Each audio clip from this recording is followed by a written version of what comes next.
It's too sweet to tweet. Too much power for Facebook to devour. It's the PriMalLow Wrestling Show with Robert Price, Tom Malloy, and your host, Rich Lopez. Hello, everybody, and welcome to episode 10. What? 20. What? 30. What? 40. What? 50. What? 55. What? 60. What? All right, dude. No, we're actually... Yeah, we're actually at episode 60. What? Episode 60 of the PriMalLow Wrestling Show. I'm your host, Rich Lopez, here with my two co-hosts, Tom Malloy and Robert Price.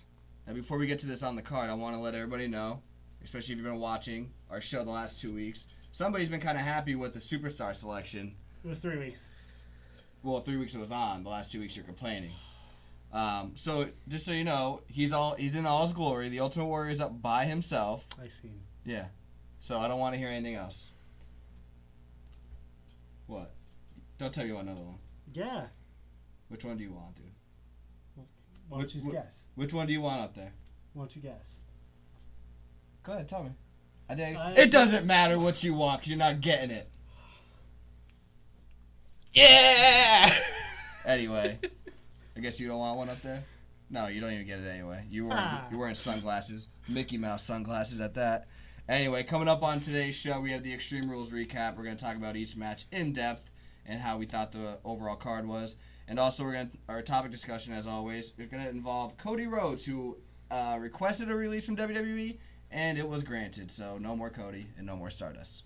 But we're going to have the PriMalLow Mailbag, where we're going to have questions from Tommy, What? Mike, What? Rob, What? and that's it. What? But then after we do that, we're going to go to what would happen if. I don't know if we did this segment before. Maybe. Now, this is a new one. This is a new bag. You will find out when it comes out. And this week's topic is the man, the myth, the legend. If Ultimate Warrior didn't get fired in 91, what would happen? Especially WrestleMania 8. Yeah. So from that, we're going to talk about our buy or sell. We're going to bring it back. We haven't done that in a while, and I actually know how it works. We're going to talk about predictions for the summer of 2016. Definitely a lot to look forward to, but let's get right into the show. Episode 60 started off with a bang, and let's recap Extreme Rules. First match we'll get right into was the kickoff show, of course. No disqualification match. It was Dolph Ziggler against Baron Corbin. Price, to start off with you. What do you think of the match, if you want to? I mean, I don't think it's an in-depth reason. Why was there a no DQ stipulation, number one? Okay. And number two, Baron Corbin winning. This is best out of three, so hopefully feuds go on. This feud does not go on. They go into separate feuds. Yes. Sorry. Very lackluster for performance. I mean, I guess they're working with what they have. It's boring. It's also a kickoff show match. Yeah. Nevertheless, never-ending Dolph Ziggler feud. I saw that he challenged him to a technical wrestling match. So we'll see how that works out. Wait, I thought it was supposed to happen on SmackDown. Did that happen last night? No, what do you mean last night? SmackDown's not till Thursday. Oh, yeah. Anyway, the reason why it was no disqualification match because Baron Corbin needed to use a low blow. That's the reason why. Otherwise, I thought it was a normal match. Next match, we have the United States Championship match. Rusev finally winning a title that I feel like he's more prominent now on the roster. I feel like he deserves it. Becoming the new United States Champion by defeating Kalisto. Start with you, Tom. I was happy to see Rusev win it. I think Kalisto belongs in the tag team division.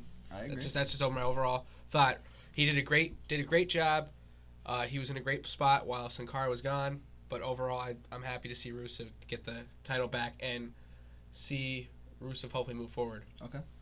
Kalisto belongs in Lucha Underground, facing ruthless. Puma.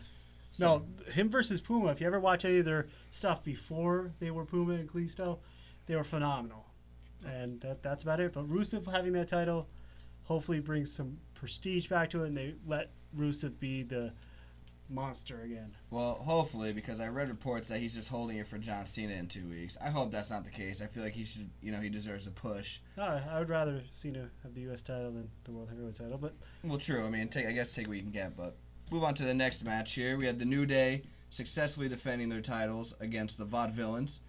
Price will give it to you this time. We'll just alternate, I guess. New Day? I was Rocks? very happy with it. Yeah? Very happy with the match. The match was very good and very well done, with the Vaudevillains actually being in the match. With you didn't know if they were supposed to be in the match or they weren't supposed to be in the match, but they did pretty well for what they were doing. But I kind of like their new finisher that they just do, that sit-down powerbomb kind of thing. but that's about it. Great match. I'm really into the New Day. I'm a New Dayer, like it. It was cool seeing Xavier Woods wrestle. Yeah, I was really surprised by that. I was wondering if Kofi was injured.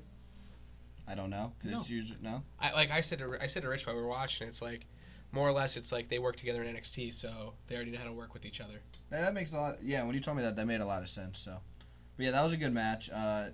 It's just pretty much the fact on how long the New Day is going to keep their titles. I don't see anybody in the near future with a big enough threat. Enzo just came back last night. Crowd went insane. I know. And then obviously Bullet, the club, is also in the rankings. So we'll see how that turns out. But as of right now, for a build-up, I don't see anybody taking the title. So we'll see. Also, we had the women's submission match. The other stipulation was if Ric Flair came to even down the ramp to aid Charlotte, she would get stripped of her title, and Natalya would become the women's champion. I didn't say Divas, did I? No, you said women's. Yes. All right, good. But I guess I'll explain before I toss it to you, Malloy. Dana Brooke came out, obviously, and screwed Natalya over. Thoughts on the match? I actually used that match as a bathroom break, so that's why I thought of it. That's actually bad, because I thought the match was really good, but Price, go ahead. This match was very well received, and I really liked this match. I liked how they did the ending with Natalya, because Natalya's obviously a strong women's wrestler, and I kind of thought that this was her last hurrah, or charade, or however you say it. But Dana Brooke coming out, that'd be great. Only problem with it is they were feuding in NXT and they hated each other, so yeah. Yeah, I didn't understand the connection other than, they're both from NXT, so that kind of makes sense. Other than that, I know they feuded with each other as soon as Dana Brooke came in. But that Flair strut was phenomenal. It was pretty good. Obviously, Charlotte's kind of filling in the Emma role since Emma just got injured, and by the way, get well soon. But, I kind of like how Dana Brooke, she pretty much took the opportunity at bay, Emma got injured, so she was riding solo. She's doing a great job. So I'm interested on the combination. Maybe they can grow some chemistry. But yeah, I thought the match was very, very good. Charlotte did a lot of moves that I haven't seen a female do, especially from that surfboard. I love the surfboard. That was awesome. And then the powerbomb as well was pretty cool. So phenomenal. Yeah, she's finally showing her skills. Hopefully, she showcases them more now that she broke up with her father. The partnership. Okay. Sorry, but next match was the potential show stealer. We'll obviously talk about that later at the end of the segment. But the Intercontinental Fatal 4-Way match, we had The Miz successfully defending. I think Malloy was right, because you picked who last week? I think Sami Zayn. Okay, we both picked Zayn. Not The Miz. I picked Sami Zayn. You actually picked The Miz. Yeah, I was on the Miz train last week. So what did you guys think of the match? Best match of the year. Match of the year? Yeah, match of the year. I think the match was really good. However, I think that The Miz didn't do anything more, didn't do anything less. He was the odd man out. This was clearly an attempt to try to have Sami Zayn and Cesaro feud strike back up. I know. I thought he actually brought it up to me. He's like, Richie, I think you're right about SummerSlam. I'm like, as long as one of these two win the title within the next 2 months, I think I am right. But obviously it wasn't the right prediction at Extreme Rules. But it was a great match with putting everyone over without putting everyone over. I thought it showcased everyone's individual skill sets. I'm finally happy the Miz kind of got into a match where, granted he didn't do all the work, but it's a Fatal 4-Way match. He doesn't need to. But he did 25% of the work, I think. Yeah, you're right. I'm just glad that he actually got, he's nominated for a potential match of the year. Because I was telling Lloyd, as a heel, we've all known that he's not the greatest face when he's, when he was turned for that character. But as a heel, I feel like he's kind of underrated, even when he had that main event push for 27, like we always talk about. And I'm kind of happy that he's kind of getting his due. Because, even back then I thought he was overlooked by Ziggler and Cody, Mysterio, all those people, Jericho at that time. And I'm glad he's finally showcasing with the talent that is there. Granted, he might not be leading the entire way, but I'm just happy he's getting the notoriety. Next match is the Asylum match. It was steel cage with weapons on the top. It was the first time ever Dean Ambrose's specialty match. He was facing Chris Jericho in a successful, defensive specialty match, Dean Ambrose. Price, to give it to you since this is your type of match. What do you think about it? I think that the thumbtacks were awesome. I think that the barbed wire board was a total tease. Just once again, they teased us with this. But however, this was not the first Asylum match, nor was it the best Asylum match. Scott Steiner versus Tank Abbott and Rick Steiner from the 2000 Great American Bash. That was phenomenal. Was it there? I gotta watch that. It was like a bird cage, and it's awesome. We can watch that on the WWE Network for $9.99. However, I think the thumbtacks were a great addition, and I'm very happy that Chris Jericho was able to take it to the extreme one more time. I agree. Malloy, what are your thoughts on the match? Best match on the card. Second best match on the card. I would say you just had match of the year for the other match before. Yeah. I was really into this steel cage match. It was a great match. Showed a lot of cool things that Dean Ambrose and Chris Jericho are still willing to do. Especially Chris Jericho. He didn't even need to be in that match, to be completely honest with you. So I respect him. There's so many part-timers that just come there for a payday, i.e. Lesnar, Batista. This made me but almost... you have Jericho come here, take bumps, do spots like that, and I don't understand how you do not respect him. I mean, I'm not saying we don't, but I'm just saying. I look at it this way. This almost made me forget about WrestleMania with Brock Lesnar. As it should. It definitely should have. Because the only thing I can complain about that match, 5 minutes too long. I was actually... Rushed about 5 minutes off it, and it would have been all right. Because the crowd should have been into so it at much. all. No. It wasn't into it at all. I was really confused. I actually have a note here saying 5 to 7, maybe 8 minutes, a little too long. But I'm giving it leeway because it's the first match of its kind in WWE, so you have to give it time to showcase what they need to do. You know, you need to climb the cage, showcase every weapon. Obviously, you need to be physical before you get the weapon. So, I mean... That has to be a 15 to 20-minute match. Yeah, so, I mean, granted, like, it might be too long, but at the same time, for the first match of its kind, you need to see the, I guess, approximate time length you need for that match. I thought the match, if you turn it on mute, because I know the crowd wasn't into it whatsoever, if you put that match on mute and just watch the match, I thought it was really good from start to finish. Like, it shave a couple minutes off, but even if you don't, I think it's okay. And the spot that Jericho took, I thought was kind of predictable, but I thought I wasn't. Predictable? Did I not call it? Yeah, you called it. That Jericho was going to go in Yep. it? Soon as they spread it apart and he hit him with the barbed wire in the midsection, and he was waiting for him, I'm like, Codebreaker, Ambrose going to catch him, dump him. And like a minute later, it happened. But, I mean, granted, as predictable as I thought it was going to be, I was still shocked that Jericho would go to that length to take the spot. So it's almost like you and I always argue about the Seth Rollins cash-in. That's the only way to save that WrestleMania. But it was still like, oh my God, it's actually happening. If that makes any sense. Well, we both like that. No, that's what I mean. So, Yeah. I thought that match was probably third best match on the card, rightfully so. But the spot-wise, it took over the whole pay-per-view. Finally, we had the WWE Championship match. We had AJ Styles coming up a little short against Roman Reigns. I actually have a big pet peeve about this. Give it to Malloy to start it off. What did you like about this match, or did you not like about this match?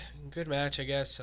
Roman Reigns still does suck, no matter what. I think you're just a part of the hating crowd. Yeah, I am. We'll see what Price thinks. But the only thing I could complain about it made AJ Styles look weak. You already heard me rant right after the show, so do you want to elaborate any more before Nope, I give it to Price? Because I don't want to steal your whole... Two things. First thing... Maybe he even has it for me. Go ahead. Like Thursday Night Thunder? Yeah. The number one thing, not only did WrestleMania 32 did 31 become saved by Seth Rollins, but Extreme Rules was saved by Seth Rollins. You're right. That's a good segue. I like it. And also AJ Styles losing, and then what push? I don't know what push you're talking about. We weren't giving him a heavyweight title push. That's what happened. Okay, you can't have him come out. He's winning matches over in Japan. He's winning over. The only reason why I don't think he won was because he came from TNA. I can see that. It's not like they haven't done that with talent before. TNA? No, I'm just saying WWE in general. From when WCW, they took talent from ECW, WCW. They never gave him a title for a long time until they established him as a WWE superstar. You know what I mean? He's only been, because everybody has to think he's only been here for 5 months. You know what I mean? Yeah. So that's why I think that's why if Samoa Joe ever comes into the main roster, I think it will work out because you're going to think of him as an NXT call up to the main roster. Right. That's why I wish kind of sometimes AJ Styles went to NXT, just cause. I mean, granted, I like the rivalries he's been in. I mean, he's only been in 2 technically, but the matches he's been putting on, almost every match is the best match on the card. Is that all you have to say about this match? Because I'm just gonna Phenomenal. Just go. Just two main points. Roman Reigns. I'm actually gonna go on both sides of the fence. For the haters of Roman Reigns, I don't understand how you can say he sucks. I really don't. His character. Be completely honest with you, just really. The last 2 matches or the last 2 pay-per-views, he's had you could argue the best match on the card. And I know what Price is gonna say. Good dance partner. But everybody, how many champions needed a dance partner? That's my argument. 100% of them. Okay, how many people, to rephrase this so I can get a legitimate answer, how many people that were champions actually needed a guy to walk them through a match? Anybody that was not the veteran. Exactly. So when people say, he needs a dance partner, he needs AJ, he needs Triple H, of course, he's only been in the company for 4 years. You know what I mean? He's only really wrestled for 5. Yeah. I mean, it's just how it is. I mean, just because you hate him doesn't mean you can't say he can't put on a match. Cena still can't sometimes put on a match. Lesnar, think about Lesnar, the next big thing. What was his first year rivalries? Undertaker, Big Show, Kurt Angle. Right. Yeah, no, I agree with you with Batista. that. Yes. Obviously, still couldn't carry a match. He needed Cena to carry him in a match at WrestleMania. And so, I mean, as bad as you're gonna people. This isn't just to you, obviously, but I know you've said that the last couple weeks. To the whole IWC. This is the whole IWC because believe me, I'm not. I mean, do I think Reigns deserves a champion? No. I mean, I think he's got a bad shake because of how the crowd reacted to him because of Daniel Bryan, and I wish they just turned him heel because it's all creative's fault personally. But I just think that he's getting a bad rep and nobody's just letting it go. I think he's progressed immensely. He's better than Cena when he got his first run, wrestling-wise, not charisma-wise, wrestling-wise. But to go on the other side of the fence with AJ Styles, they made him look so weak. He gave 2 Styles clashes. One was on a chair. 7 to 10? I didn't count. Chair shots to the back immediately after, and he loses with 1 spear. One spear. I don't get it. He even hit that forearm. He didn't hit it. Oh no, he might have at one point. But one friend that was watching said, "Well, hey, Roman Reigns did spear him outside the ring early in the match." I'm like, "Yeah, but that's early in the match." Roman Reigns at the end of the match, with the last 2 minutes of the match, 2 Styles clashes and multiple chair shots to the back, and he only gave 1 spear and won the match easily. I don't understand that logic. I don't.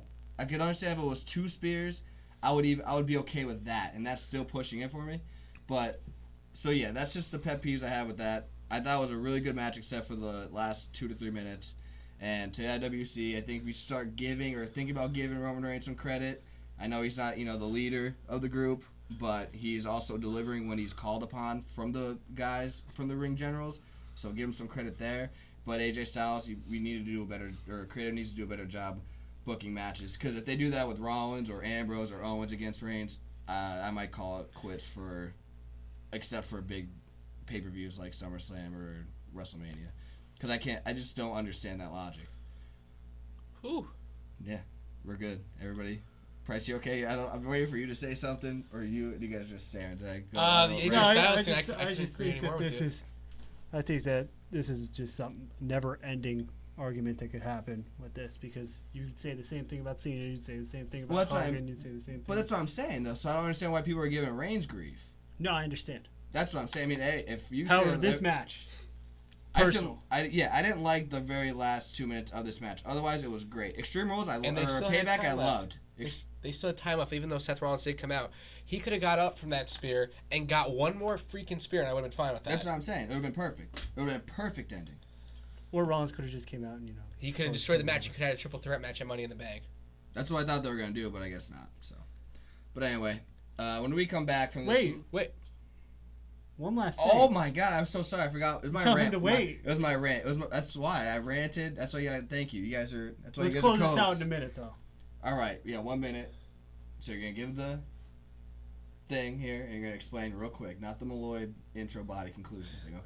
Okay. All right. Here we go. Everybody's waiting for it. 58. What? The seconds are down. Oh, that's fine. Malloy rating for Extreme Rules. 6. Great show. Bad ending. No build-up whatsoever. The end. All right, and with that, when we come after this short break, it's time for our topic discussion where we discuss Stardust / Cody Rhodes. Stay tuned.